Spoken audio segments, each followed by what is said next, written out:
सावधान भक्तों, साल 2026 की ये होली अपने साथ ग्रहण को लेकर आई है, जो कि भारत में भी साफ साफ रूप से नजर आएगा। दोस्तों, आज की ये वीडियो बड़ी ही खास और महत्वपूर्ण, साथ ही में थोड़ा सा सावधान करने वाली भी है, क्योंकि साल 2026 यानी कि वो साल जब रंगों का महापर्व होली एक ऐतिहासिक खगोलीय घटना का गवाह बनने जा रहा है। आप सबने बिल्कुल ठीक सुना, इस बार होली के रंगों के साथ आसमान में एक अजीब सी हलचल भी देखने को मिलेगी। मैं बात कर रहा हूं होली के दिन लगने वाले चंद्र ग्रहण की। हमारे हिंदू धर्म में होली, दिवाली और रक्षाबंधन जैसे त्योहार बड़े ही पवित्र और बड़े ही धूमधाम से मनाए जाते हैं, लेकिन जब इन त्योहारों पर ग्रहण का साया पड़ जाए तो खुशी के साथ साथ एक डर और शंका भी मन में बैठ जाती है। साल 2026 की होली पर कुछ ऐसा ही सहयोग बनने जा रहा है। ज्योतिष शास्त्र के अनुसार होली और चंद्र ग्रहण का एक ही दिन होना एक बहुत ही बड़ा और दुर्लभ संयोग है। 17 फरवरी 2026 के दिन हम सभी ने सूर्य ग्रहण को झेला।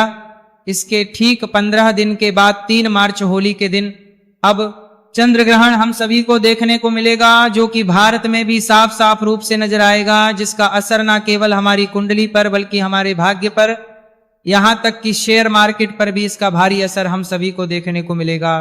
इतना ही नहीं, हमारी पूजा पाठ के साथ साथ ही पूरी दुनिया के वातावरण पर भी ये भारी पड़ने वाला है। तो आज इस वीडियो में मैं आप सभी की इसी दुविधा को दूर करने जा रही हूं, जो कि इस वक्त आप सभी के मन में हलचल मचाए हुए है। जैसे कि होलिका दहन का सही समय क्या होगा, 2 मार्च को होली मनाए या फिर 3 मार्च को, रंगों वाली होली किस दिन खेली जाएगी और बरसाने में होली कब मनेगी, चंद्र ग्रहण भारत में किस समय पर दिखाई देगा और सूतक काल कब शुरू होगा और कब समाप्त होगा, इस दौरान क्या क्या सावधानियां बरतने की आवश्यकता है और हमारी कुंडली पर इसका कैसे असर पड़ेगा। सबसे जरूरी बात, ग्रहण खत्म होने के बाद और होलिका दहन से पहले आपको कौन से काम जरूर करने चाहिए ताकि आपके परिवार पर कोई भी आंच ना आए। तो निवेदन है आपसे, आप सभी अपना सभी कार्य 15 मिनट के लिए साइड में रखकर इस वीडियो को पूरा अंत तक देख लीजिए, क्योंकि आज आपको होली 2026 का पूरा पंचांग, ज्योतिष का हाल और इस चंद्र ग्रहण का हमारी किस राशि पर क्या प्रभाव पड़ेगा, एक एक करके संपूर्ण जानकारी प्रस्तुत करूंगा। चलिए सबसे पहले बात कर लेते हैं उस कंफ्यूजन की, जिस उलझन की वजह से हमारी तिथियों को लेकर मन में कंफ्यूजन बन जाता है। तो देखिए, हिंदू पंचांग की बात करें तो होली का त्योहार फागुन मास की पूर्णिमा तिथि को मनाया जाता है और साल 2026 में फागुन पूर्णिमा की जो तिथि है वो 2 मार्च की शाम को शुरू होकर 3 मार्च की शाम तक रहेगी। यहीं से सारा कंफ्यूजन शुरू होता है। आमतौर पर हम जिस दिन पूर्णिमा की शाम होती है उसी दिन होलिका दहन करते हैं, लेकिन साल 26 में 3 मार्च की शाम को, यानी कि पूर्णिमा की शाम के समय में आसमान में चंद्र ग्रहण लगेगा। और हमारे शास्त्रों की बात करें तो ये अटल नियम है कि ग्रहण काल में कोई भी शुभ कार्य या पूजा या अग्नि प्रज्वलित करना सख्त मना होता है। ग्रहण के समय किया गया होलिका दहन शुभ फल प्रदान नहीं करता है बल्कि दोष पैदा करता है। तो फिर होलिका दहन कब किया जाए? तो देखिए, ज्योतिष और पंचांग के अनुसार, जानकारों के अनुसार इसका सटीक ये निकलता है कि 3 मार्च की शाम को ग्रहण है, इसलिए साल 2026 में होलिका दहन 2 मार्च 2026 की रात को किया जाएगा। जी हाँ दोस्तों, तारीख को थोड़ा नोट कर लीजिएगा। होलिका दहन 3 तारीख को नहीं बल्कि 2 मार्च की मध्य रात्रि में होगा। लेकिन रुकिए, 2 मार्च को भी एक बाधा है, और बाधा यह है कि 2 मार्च को शाम होते ही भद्रा लग में जाएगी। तो आप तो जानते ही हैं कि भद्रा काल के दौरान होलिका दहन या कोई भी शुभ कार्य करना काल विपरीत बुद्धि जैसा माना जाता है। भद्रा में किया गया होलिका दहन परिवार, समाज और देश के लिए अशुभ होता है, इसीलिए हमें भद्रा के खत्म होने का इंतजार करना पड़ेगा। तो साल 2026 में होलिका दहन का सबसे शुद्ध और सबसे शुभ मुहूर्त जो है, जो कि निकलकर सामने आ रहा है, वो है 2 मार्च को देर रात, यानी कि 3 मार्च की शुरुआत होने वाली जब होगी रात के समय में 12:50 से लेकर रात को 2:02 तक।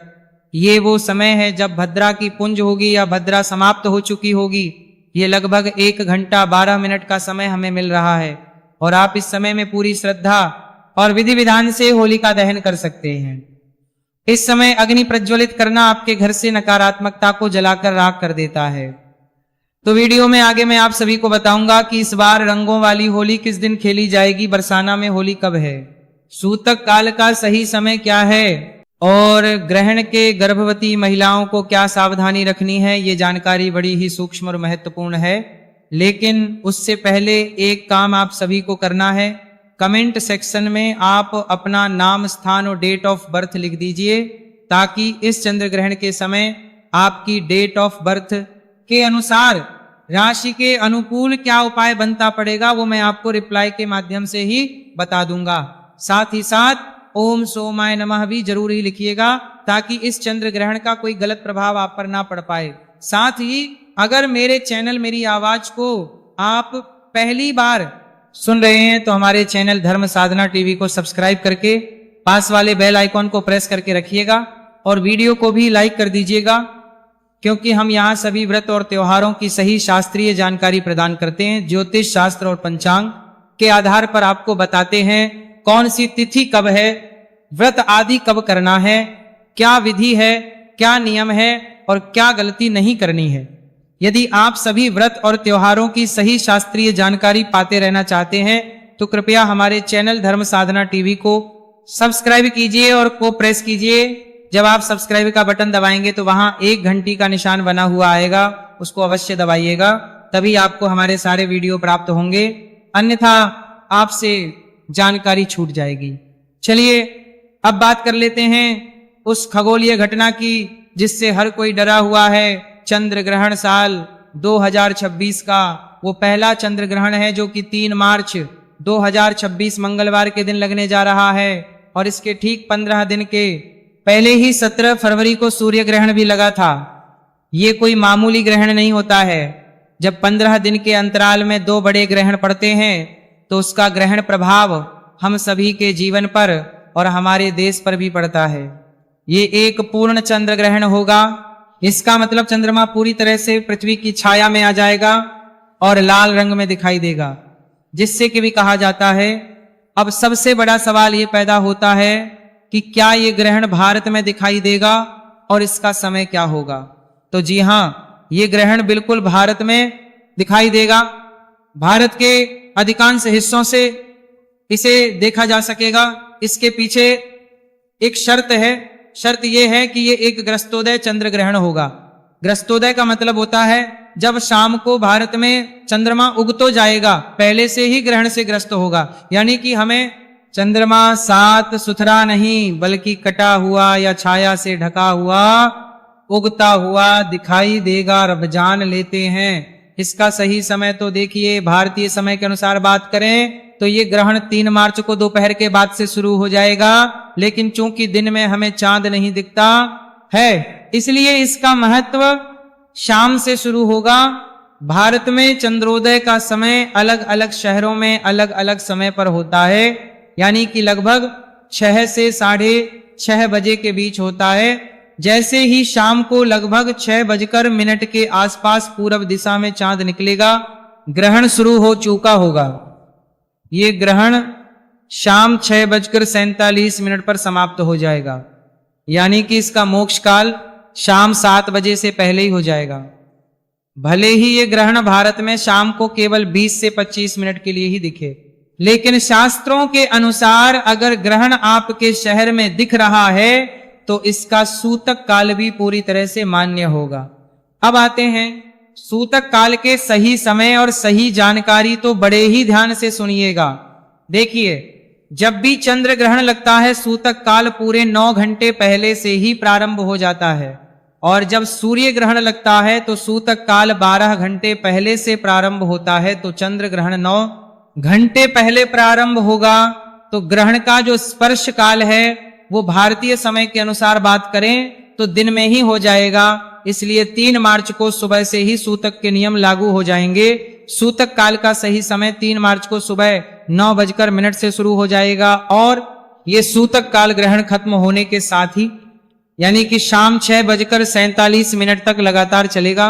सूतक काल को अशुद्ध समय भी माना जाता है और इस दौरान वातावरण में नकारात्मक ऊर्जा बहुत ज्यादा होती है। तो आपको इस दौरान क्या करना है और क्या नहीं करना है, ये आप कहीं नोट कर लीजिए या फिर इस वीडियो को सेव कर लीजिए। देखिए, सबसे पहली बात, पूजा पाठ बिल्कुल ही वर्जित होती है। जब भी ग्रहण लगता है तो देखिए 3 सुबह 9:30 से पहले आप सभी अपने घर में पूजा पाठ से निपट जाइएगा और इसके 9 बतारी दे बाद में घर के मंदिर के जो कपाट हैं उन्हें बंद कर दीजिएगा या फिर पर्दा डाल दीजिएगा। भगवान की मूर्तियों का स्पर्श करना पूरी तरह से वर्जित होगा। और दूसरा, खाने पीने की जो भी चीजें हैं सूतक का लगने से पहले ही, यानी कि सुबह 9 बजे के आसपास ही खाने की सभी चीजों में, जैसे कि दूध, दही, पानी का मटका हो गया या कोई खाने की ज्यादा चीज है तो उसमें भी तुलसी दर डालकर रखिएगा, डाल दीजिएगा। देखिए, वैज्ञानिक और धार्मिक दृष्टि से तुलसी में पारा यानी कि मर्क्यूरी होता है, जो कि ग्रहण की हानिकारक किरणों को भोजन में प्रवेश करने से रोकता है। तीसरा, इस दौरान आप किसी भी नुकीली चीजें जैसे कि सुई, कैंची, चाकू का इस्तेमाल बिल्कुल भी ना करें। सिलाई, कढ़ाई भी ना करें। बस मन ही मन में मंत्रों का जाप करते रहें या फिर धार्मिक पुस्तकें पढ़ें। जो भी गर्भवती महिलाएं हैं वो पूरे तरीके से अपने आप को में बंद कर ले ताकि कहीं से भी रोशनी ना पड़ सके। कोशिश करें कि ग्रहण काल के दौरान परिवार का कोई भी सदस्य घर से बाहर ना निकले और गर्भवती महिलाएं इस दौरान ना तो झुके और कोशिश करें कि इस दौरान अपने पेट पर गेरू का लेप लगा लें या फिर गाय के शुद्ध गोबर का लेप भी आप लगा सकते हैं। और अब सबसे बड़ा सवाल जो कि हर किसी को परेशान करके रखता है कि रंगों वाली होली कब खेली जाएगी, यानी कि धुलंडी कब खेली जाएगी। तो देखिए, आमतौर हम होलिका दहन की अगली सुबह रंग खेलते हैं, तो इस हिसाब से तो हमने होलिका दहन 2 मार्च की रात को किया। इस हिसाब से 3 मार्च की सुबह हमें रंगों वाली होली खेलनी चाहिए। लेकिन यहां ज्योतिष आड़े आता है। 3 मार्च को सुबह से ही सूतक लग रहा है और शाम को ग्रहण है, तो ज्योतिष शास्त्र कहता है कि ग्रहण के दिन उत्सव नहीं मनाना चाहिए। ग्रहण का दिन संयम, तप और जप का दिन होता है, ना कि शोर शराबे और ना ही हुड़दंग का। इसलिए देश के बड़े विद्वानों और काशी के पंचांग के अनुसार रंगों वाली होली 3 मार्च को नहीं बल्कि 4 मार्च 2026 बुधवार को खेली जाएगी। 4 मार्च को ग्रहण का कोई साया नहीं होगा, पूर्णिमा तिथि खत्म हो चुकी होगी और चैत्र मास की प्रतिपदा तिथि यानी कि हिंदू नववर्ष की पहली सुबह की तरह होगी। वातावरण पूरी तरह से शुद्ध और सकारात्मक हो चुका होगा। इसलिए 4 मार्च को आप जी भर के रंगों वाली होली खेलें, गुलाल उड़ाएं और होली मिलन समारोह बड़े ही प्रेम और धूमधाम से मनाएं। इस दिन पूरी तरह से शुभ योग भी बन रहे हैं। और अब बात कर लेते हैं कि ये चंद्र ग्रहण भारत में कहां कहां पर दिखाई देगा और इसका ज्योतिष प्रभाव क्या है। तो देखिए, ये चंद्र ग्रहण मुख्य रूप से एशिया, ऑस्ट्रेलिया, अमेरिका और प्रशांत महासागर के क्षेत्रों में दिखाई देगा। ज्योतिष की दृष्टि से यह ग्रहण सिंह राशि और पूर्व फाल्गुनी नक्षत्र में लग रहा है। इसका मतलब यह है कि जिन लोगों की राशि सिंह है, इस दिन थोड़ा ज्यादा संभल कर रहने की आवश्यकता है। आपको मानसिक तनाव, बेचैनी या छोटी मोटी चोट लग सकती है, तो थोड़ा सा ध्यान और सतर्क रहिएगा। सिंह राशि के अलावा कुंभ और वृश्चिक राशि वालों को भी थोड़ी सावधानी ज्यादा बरतने की आवश्यकता है, लेकिन घबराइए नहीं। उपाय बड़ा ही सरल है। ग्रहण के दौरान आप अपने गुरु मंत्र का जाप करते हुए रहें या फिर ओम नमः शिवाय महामृत्युंजय या फिर ओम नमो भगवते वासुदेवाय नमो नमः का जाप भी कर सकते हैं। ग्रहण काल में किया गया मंत्र जाप सामान्य दिनों के मुकाबले 100 गुना से भी ज्यादा फल देता है। इससे आप घबराएं नहीं, यानी कि आपदा नहीं बल्कि अवसर माने और जितना हो सके पुण्य कमाएं और अपनी राशि पर इसका अधिक से अधिक सकारात्मक परिणाम भी पाएं। और अब सबसे जरूरी बात कि ग्रहण समाप्त होने के बाद क्या करें और होलिका दहन से पहले क्या करें। तो देखिए, होलिका दहन तो हम एक रात पहले कर चुके हैं, लेकिन उसकी राख और ग्रहण करना अभी बाकी है। तो 3 मार्च की शाम को जैसे ही 6:47 पर ग्रहण खत्म हो जाएगा, आपको कुछ नियम तो तुरंत ही मान्य होंगे। जैसे ही ग्रहण समाप्त हो तुरंत स्नान करें, घर का शुद्धिकरण गंगा जल से करें, नमक का पोछा लगाएं, नहाने वाले जल में भी गंगा जल जरूर ही डालें और जो भी कपड़े पहने हुए हैं उन्हें दोबारा ना पहने, उन्हें अच्छे से धोकर सुखा लें। घर के मंदिर से लेकर मुख्य द्वार तक जगह का शुद्धिकरण करें। चंद्र ग्रहण के बाद किया गया दान हमारी कुंडली से चंद्र दोष को शांत करता है, क्योंकि ये होली का समय है। आप किसी गरीब व्यक्ति को, सफाई कर्मचारी को या ब्राह्मण को जितना हो सके सफेद वस्तुओं का दान करें, जैसे कि चावल हो गया, चीनी, दूध, सफेद मिठाइयां हो गई, चांदी का टुकड़ा या फिर सफेद कपड़ा भी आप दान कर सकते हैं। ये दान आपके घर में सुख शांति लेकर आएगा। और अब जान लेते हैं कि इसका किस राशि पर क्या प्रभाव पड़ेगा। तो देखिए, सबसे पहले बात करते हैं सिंह राशि की। तो देखिए, सिंह राशि के जातकों के लिए इस समय चंद्र ग्रहण का प्रभाव काफी लाभकारी भी साबित हो सकता है।